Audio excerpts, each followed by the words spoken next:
we take a fifth example. Now this is a system. The system is released from rest, 2 kg, 1 kg, 2 kg here. The system is released from rest. They have asked us to find the tension in the cord between 1 and 2 kg. That means in this rope, tension in this rope. Now how to start with this problem? We will try to do this problem in two ways.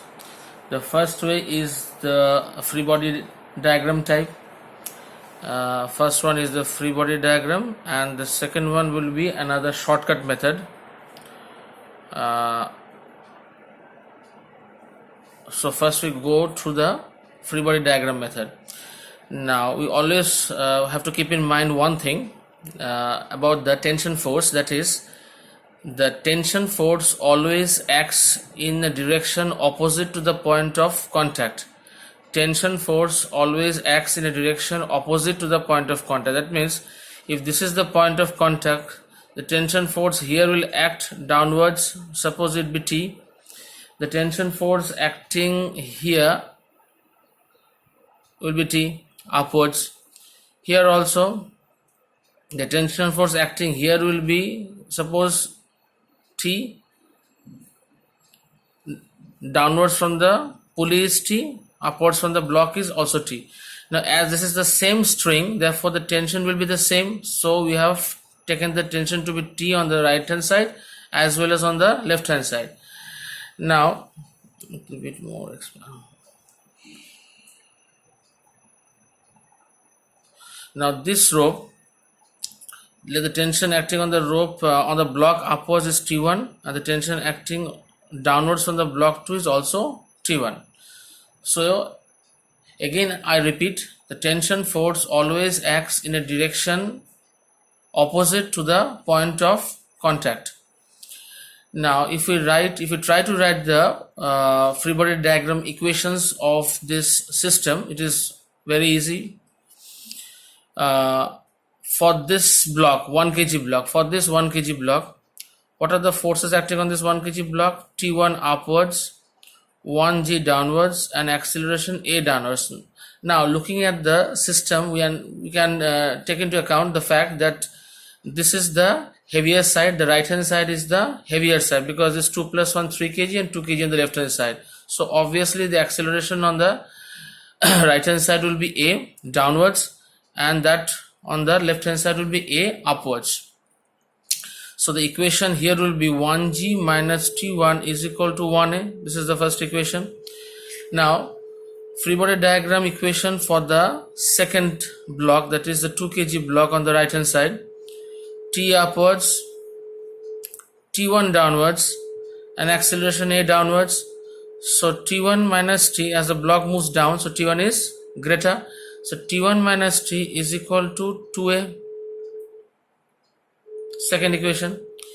And the equation for the block on the left hand side is 2, T upwards, acceleration A upwards, 2g downwards. Here T should be greater, so the equation will be T minus 2g is equal to 2a. That will be the third equation. Now solving these three equations, we can get the value of T1 as asked, the tension in the cord between 1 and 2 kg, that is we have to find out the value of T1. So we need not find the value of T from the first equation itself. 1g minus T1 is equal to 1a, so T1 is equal to 1g minus 1a, so g minus a.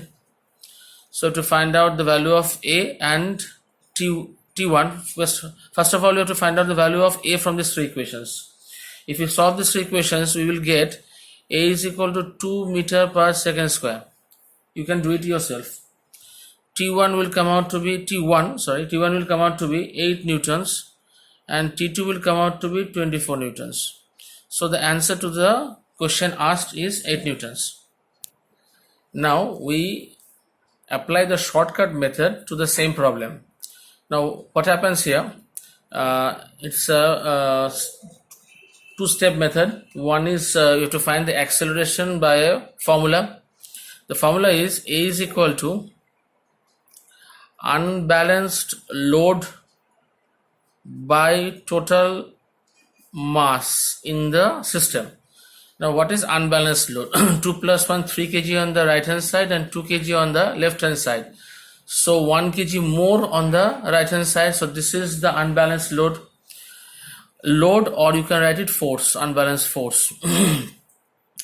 So 2 plus 1 on the right hand side minus 2 into G, because the weight on the right hand side is more, and total mass means 2 plus 2 plus 1. So it's 3 minus 2, 1 G. You take the value as 10 and the denominator as 5. We get 2 meter per second square. Very easily we can derive or calculate the value of A. Now using the principles that we have learned while studying lift principles, we can replace the values or find out the values of T1 and T2. Now what is T1? T1 is moving downwards with an acceleration A. As the unbalanced load acts on the right hand side, so this will move down with an acceleration A, this will move up with an acceleration A. Now how to find T1? T1 will be equal to what happens when the lift is moving downwards. We write R is equal to M into G minus A. So here M is 1, G means 10 and A means 2. That means 8 newtons.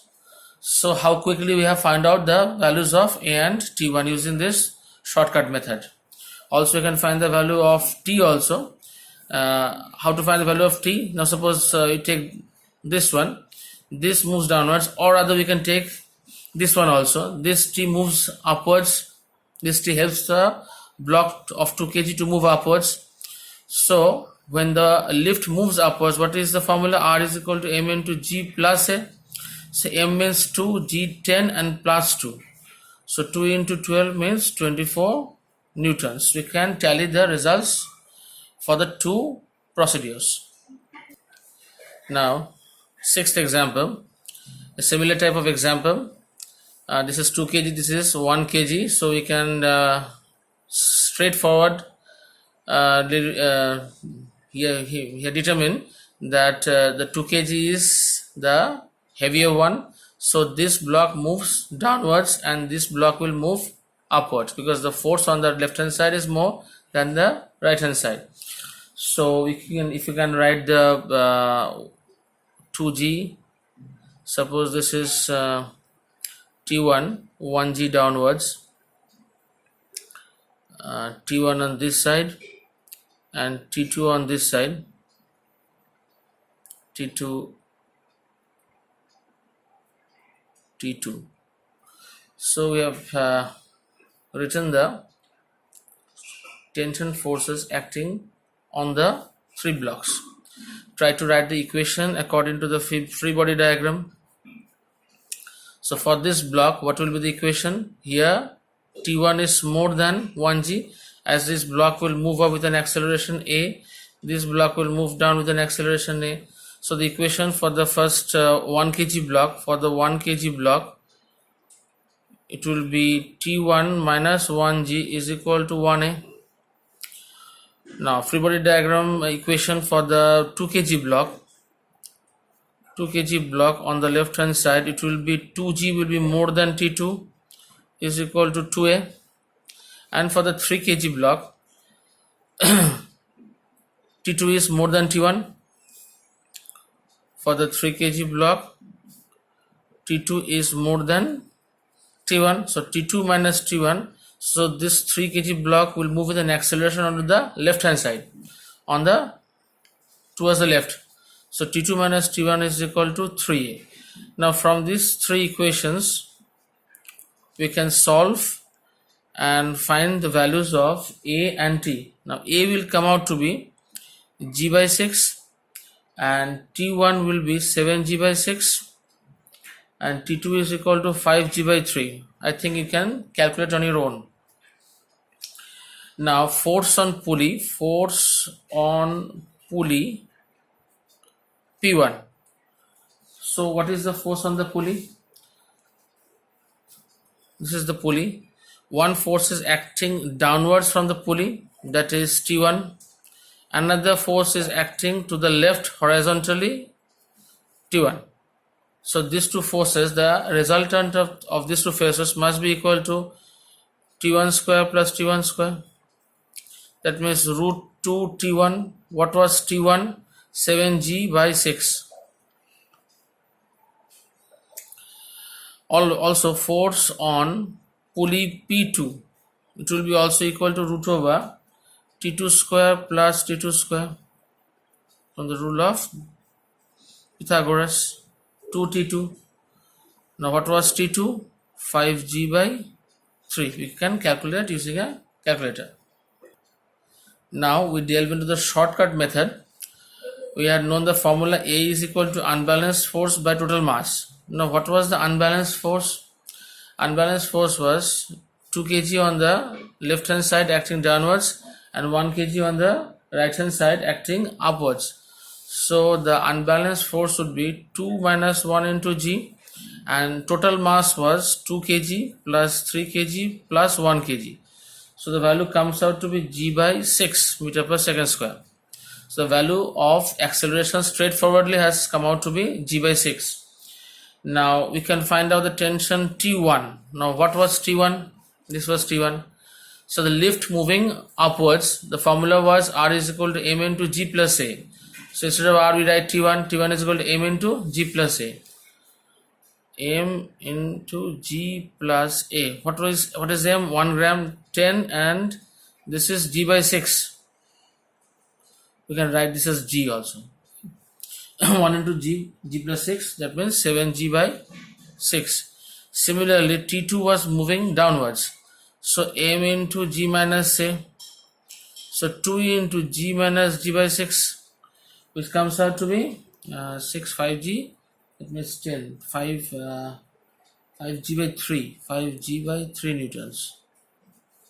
So this is a very short procedure. Now we are going to start pulley block systems. First we are going to learn how to write the constant equations for very simple cases, and in this type of problems we can solve these problems using a second principle that is known as the work tension principle. I will be going to discuss about that principle later in this video. Now pulley block system, the most simple pulley block system that we have already learned is two masses hanging from two sides, M1, M2. Now this is a fixed pulley. Whatever pulley we have learned in the previous examples, all are fixed pulleys. They are fixed here. They are also known as immovable pulleys, not movable, immovable. So the distance from the fixed pulley to the blocks are taken. Suppose this is x1, this is x2. Now the length of the string is fixed. So x1 plus x2 is equal to L. We neglect the portion of the length of the string on the pulley here. So x1 plus x2 is equal to L. Here also x1 is variable, x2 is variable, because the heavier mass will move downwards and the lighter mass will move upwards. So x1 plus x2 is equal to L, and if we find the derivative of this v1 plus v2 is equal to 0, the length of the string is fixed, so fixed quantity derivative means 0. Again differentiating, we get a1 plus a2 is equal to 0. That means a1 is equal to minus a2. Now suppose the acceleration on the left hand side was a1 and that on the right hand side was a2. This negative sign indicates that they are acting in the opposite directions. So we take this as a, we have to take this as minus a, or in the reverse direction. Take it as a and minus a, or direct a in the opposite direction or upward direction.